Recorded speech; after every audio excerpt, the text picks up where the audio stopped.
is Helene Witt.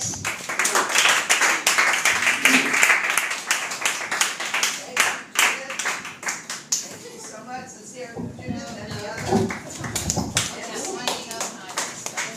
I know you didn't know this, but Judith and I went to comedy school together, but I don't want you to think we just started doing comedy. We went to comedy school back in the 60s. I mean, we've been doing comedy that long, and we perform all over the area. In fact, we perform all over the world. Hi. I know what you're thinking. Is that the love child of Barbara Streisand and Barry Manilow up there? See, when you go to comedy school like Judith and I, they tell you what opening line to use that works, so I have to use it every single mic. I do 4 mics a night. I pay $5 and I do the same opening line. But I used to be a school teacher. I'll tell you a little about myself. I used to be a school teacher in a very tough school in New York City. I mean, you walk in and you see the school colors. Dried blood red and black and blue. Teacher, teacher, how do you tell time? That's easy. How long did you have me locked in the closet yesterday? You heard of carving your sweetheart's name in the desk? These kids carved their sweetheart's name in their sweetheart.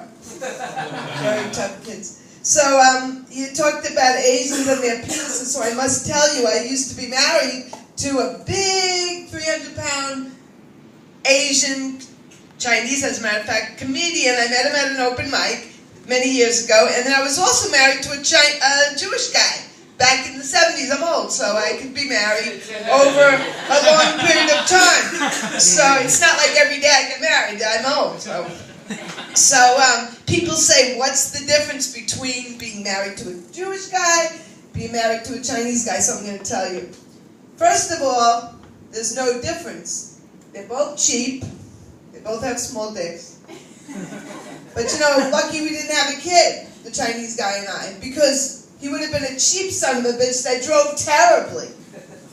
Which is another stereotype about Jewish people and Chinese people. You know, when I was growing up, the Jewish man who had the local store, we used to call him Cheap Jew Lou, and I'm Jewish, so we used to call him Cheap Jew Lou and say, stop looking at the magazines. We like to look at the Beatles because I'm old, so don't look at the magazines. It's not a library, buy it. They have nothing. The Jewish men who had the stores have nothing on the Koreans. Nothing. My neighborhood is Korean. They are not friendly. I walk in, I get my nails done. Ooh, I can't say the language, so I'm now going to make fun. All I hear is cuticle. So they're like bad-mouthing my cuticles, and I'm leaving a $6 tip for the feet and $3 for the hands, because I feel like what a thing to do for a living, and they're making fun of my cuticles in another language. So, you know, like I didn't do anything in the Vietnam War or anything else. I protested, so you have to cut my foot and make fun of my cuticles. So they think the more they insult my cuticles, the more tip, and it turns out I do. I'm so embarrassed. I got the thick fungus on my toenails. I'm telling more than you, Judith, about pleasuring yourself. I'm giving it all. I got thick cuticles, thick toenails. So I leave a big tip for that reason. But anyway, talking about big tips, I was never married to a black guy. Remember your joke? It's a callback. So I was telling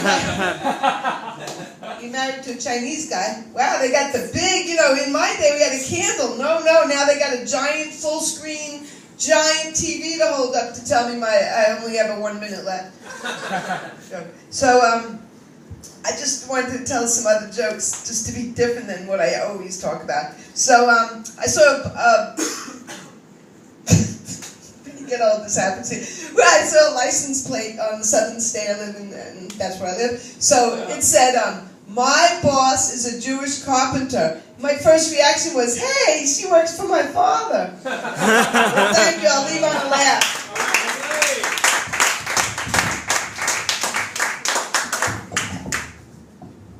Oh, I just had to say one other thing. I was walking back, and